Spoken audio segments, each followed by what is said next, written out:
गोपाल शर्मा अभी भी जेल की सलाखों के पीछे ही हैं, लेकिन अब उन्हें सिर्फ बेल पर बाहर लाया गया है। अनु के पापा पर लगे आरोप अब भी खत्म नहीं हुए हैं, क्योंकि पुलिस के पास उनके खिलाफ सबूत मौजूद हैं। इसी बात को लेकर मीरा बेहद सतर्क है। वो जानती है कि अगर ये केस यहीं रुक गया तो गोपाल पूरी तरह से बच सकते हैं। इसलिए वो साफ शब्दों में कहती है कि हमें इस केस को और बड़ा बनाना होगा, ताकि गोपाल शर्मा किसी भी हाल में छूट न पाएं। जब उससे पूछा जाता है कि ये सब कैसे होगा, तो मीरा के चेहरे पर एक चालाक मुस्कान आ जाती है, क्योंकि उसके पास एक खतरनाक प्लान है। उधर सीरियल तुमसे तुम तक में कहानी एक जबरदस्त मोड़ ले चुकी है। गोपाल को बचाने के लिए आर्य पूरी ताकत झोंकने वाला है, लेकिन उसी आर्य की खामोशी अन्नू को अंदर ही अंदर तोड़ रही है।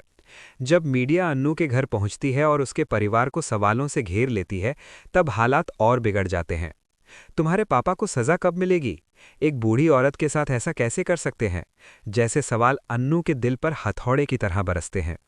इसी बीच आर्य पुलिस स्टेशन पहुंचता है, जहां वो देखता है कि मानसी अन्नू पर चिल्ला रही है और उसे अपमानित कर रही है। आर्य तुरंत मानसी को चुप कराता है और वहां से भेज देता है, लेकिन तब तक अन्नू का आत्मविश्वास पूरी तरह टूट चुका होता है। मानसी के जाने के बाद आर्य गोपाल शर्मा की बेल करवाता है और गोपाल व पुष्पा को झंडे के साथ घर भिजवा देता है। इसके बाद वो अन्नू को अपने साथ ले जाकर बात करता है और वादा करता है कि वो 48 घंटे के अंदर उसके पापा को इनोसेंट साबित कर देगा। लेकिन अन्नू का दिल अब भरोसा करने की हालत में नहीं है। आर्य ने कभी अपने प्यार को स्वीकार नहीं किया और मानसी के सामने भी अन्नू का साथ नहीं दिया। यही वजह है कि अन्नू गुस्से और दर्द में कह देती है, मुझे आपकी ज़रूरत नहीं है, मैं अपने पापा को खुद बेगुनाह साबित करूंगी। अन्नू वहां से चली जाती है और यहीं से कहानी एक और खतरनाक मोड़ लेने वाली है, क्योंकि मीरा अब रघुपति को फोन कर चुकी है और साफ कह चुकी है कि ये लड़ाई अभी खत्म नहीं हुई है। अनु के वहां से जाने के बाद कहानी एक और खतरनाक मोड़ ले लेती है। मीरा जानती है कि अनु अब भावनात्मक रूप से कमजोर हो चुकी है और यही सही मौका है वार करने का। वो बिना देर किए रघुपति को फोन मिलाती है और साफ शब्दों में कहती है कि गोपाल शर्मा अभी सिर्फ बेल पर बाहर आए हैं, केस खत्म नहीं हुआ है, और अगर सही समय पर आग में घी डाल दिया गया तो गोपाल दोबारा सलाखों के पीछे पहुंच सकते हैं। रघुपति कुछ पल सोचता है और फिर पूछता है, तो करना क्या है? मीरा ठंडी आवाज में जवाब देती है, मीडिया। अगली ही सुबह गोपाल शर्मा के घर के बाहर मीडिया की भीड़ जमा हो जाती है। कैमरे, माइक और तेज सवालों के बीच पूरा माहौल किसी अदालत से कम नहीं लगता। जैसे ही अनु घर से बाहर निकलती है, रिपोर्टर उस पर सवालों की बौछार कर देते हैं। क्या आपके पिता सच में बेगुनाह हैं? एक बुजुर्ग महिला के साथ ऐसा करने की हिम्मत उन्हें कैसे हुई? आपको नहीं लगता उन्हें सख्त सजा मिलनी चाहिए? हर सवाल अनु के दिल को चीर रहा होता है। वो जवाब देना चाहती है, लेकिन आवाज गले में अटक जाती है। आसपास खड़े लोग भी तरह तरह की बातें करने लगते हैं।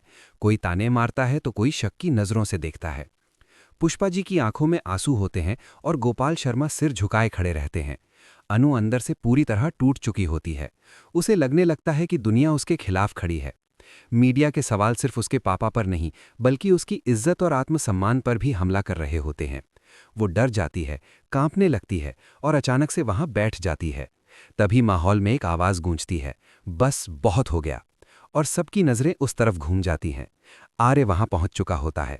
वो सबसे पहले अनु को संभालता है, उसे उठाता है और भरोसे के साथ उसके कंधे पर हाथ रखता है। फिर वो मीडिया की तरफ मुड़कर कहता है कि बिना सबूत किसी को गुनहगार ठहराने का हक किसी को नहीं है। वो साफ कहता है कि असली अपराधी बहुत जल्द सामने आएगा और तब सबको अपने सवालों के जवाब मिल जाएंगे।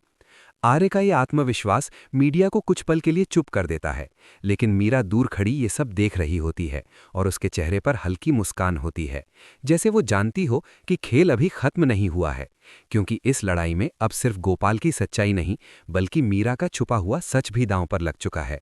मीडिया को जवाब देने के बाद आर्या अनु को वहां से घर के अंदर ले आता है, लेकिन अनु का डर अभी भी कम नहीं होता। उसके हाथ कांप रहे होते हैं और आंखों में सवाल ही सवाल होते हैं। आर्या उसे भरोसा दिलाने की कोशिश करता है, लेकिन अनु के मन में अब भी वही बात घूम रही होती है। अगर उसके पापा बेगुनाह हैं, तो ये सब सबूत आखिर आए कहां से? इसी सवाल के जवाब की तलाश में आर्या चुपचाप अपनी जांच शुरू कर देता है। वो पुराने केस फाइल्स निकलवाता है, पुलिस स्टेशन के चक्कर लगाता है और उस दिन की हर छोटी बड़ी बात को जोड़ने की कोशिश करता है, जिस दिन बूढ़ी महिला पर हमला हुआ था।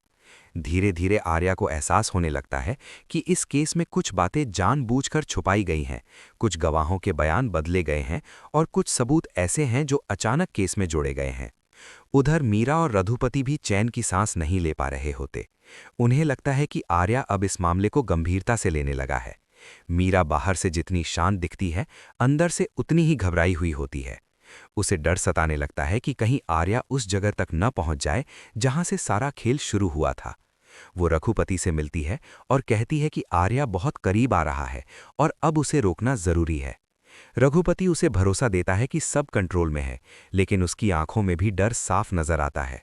इसी बीच आर्या को एक अहम सुराग मिलता है, एक ऐसा कॉल रिकॉर्ड जो घटना के वक्त मीरा के फोन से जुड़ा हुआ होता है।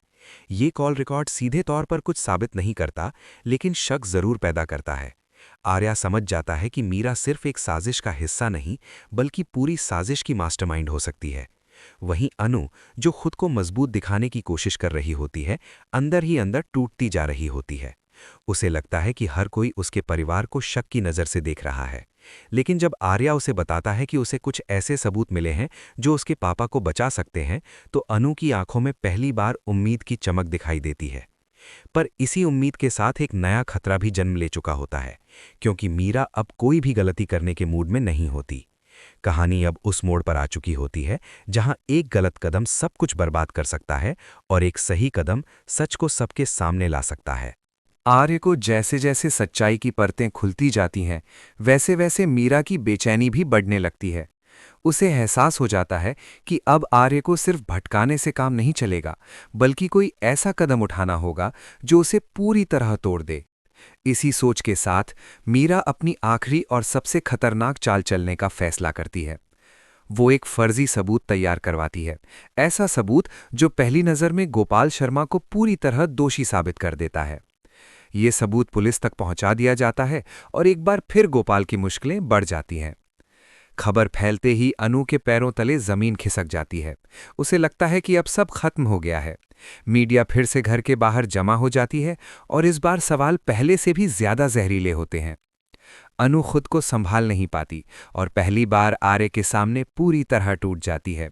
वो रोते हुए कहती है कि उसे किसी पर भरोसा नहीं रहा, न सिस्टम पर और न ही रिश्तों पर। आर्य उसे चुपचाप सुनता है, लेकिन उसके चेहरे पर हार नहीं बल्कि जिद दिखाई देती है। वो अनु से वादा करता है कि चाहे कुछ भी हो जाए, वो सच को बाहर लाकर ही रहेगा। उधर रघुपति को भी अब डर लगने लगता है कि मीरा बहुत आगे निकल चुकी है और अगर पकड़ी गई तो वो उसे भी नहीं छोड़ेगी। वो मीरा से सवाल करता है, लेकिन मीरा उसे साफ कह देती है कि अब पीछे हटने का कोई रास्ता नहीं है।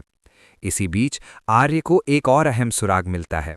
वो बूढ़ी महिला जिस पर हमला हुआ था, उसने होश में आने के बाद कुछ ऐसा कहा होता है जिसे पुलिस ने जानबूझकर नज़रअंदाज कर दिया था। आर्य उस बयान तक पहुंचता है और समझ जाता है कि असली साजिश किसी और की है। वो सबूतों को जोड़ता है और मीरा के खिलाफ एक मजबूत कड़ी तैयार करता है। लेकिन जैसे ही आर्य सच के बहुत करीब पहुंचता है, मीरा को इसकी भनक लग जाती है। वो आर्य को रोकने के लिए एक बड़ा खेल खेलती है, ऐसा खेल जिसमें आर्य की जान भी खतरे में पड़ सकती है। कहानी अब उस मोड़ पर पहुंच चुकी होती है जहां हर किरदार का असली चेहरा सामने आने वाला है और आने वाला समय तय करेगा कि जीत सच की होगी या साजिश की। मीरा की आखिरी चाल भी तब बेकार हो जाती है जब आर्य वक्त रहते उसके जाल को समझ लेता है। जिस फर्जी सबूत के सहारे गोपाल शर्मा को फिर से फंसाने की कोशिश की गई थी, उसी सबूत में आर्य एक ऐसी गलती पकड़ लेता है जिसे छुपाया नहीं जा सकता। वो पुलिस और मीडिया के सामने पूरे आत्मविश्वास के साथ सारे सबूत रखता है, कॉल रिकॉर्ड, बदले हुए गवाहों के बयान और सबसे अहम उस बूढ़ी महिला का पूरा बयान जिसे पहले अधूरा दिखाया गया था। महिला साफ कहती है कि जिसने उसके साथ गलत किया था वो गोपाल शर्मा नहीं था। ये सुनते ही कोर्टरूम में सन्नाटा छा जाता है। रघुपति, जो अब तक खुद को बचाने की कोशिश कर रहा था, घबराकर भागने की कोशिश करता है, लेकिन पुलिस उसे वहीं पकड़ लेती है। मीरा भी अपने आप को संभाल नहीं पाती और उसके चेहरे पर से नकाब उतर जाता है। वो कबूल करती है कि उसने बदले और लालच में आकर ये पूरी साजिश रची थी ताकि गोपाल को फंसाकर अपनी ताकत साबित कर सके। जज के फैसले के साथ ही गोपाल शर्मा को पूरी तरह बेगुनाह घोषित कर दिया जाता है। पुष्पा जी की आंखों से आंसू बहने लगते हैं, लेकिन इस बार ये आंसू दुख के नहीं बल्कि राहत और खुशी के होते हैं। अनु अपने पापा से लिपट जाती है और पहली बार खुलकर रोती है। उसकी जिंदगी में जो अंधेरा छा गया था वो धीरे धीरे छटने लगता है। आर्य चुपचाप ये सब देख रहा होता है, लेकिन अनु की नज़र जब उससे मिलती है तो वो समझ जाती है कि इस लड़ाई में आर्य ने सिर्फ सच का नहीं बल्कि उसका भी साथ दिया है।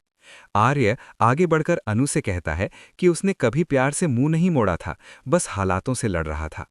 इस कबूलनामे के साथ दोनों के बीच की दूरियां खत्म होने लगती हैं। कहानी का अंत इस एहसास के साथ होता है कि सच को चाहे जितना भी दबाने की कोशिश की जाए, वो एक न एक दिन सामने आ ही जाता है, और जो रिश्ते सच्चाई की आग में तपकर निकलते हैं वही सबसे मजबूत होते हैं।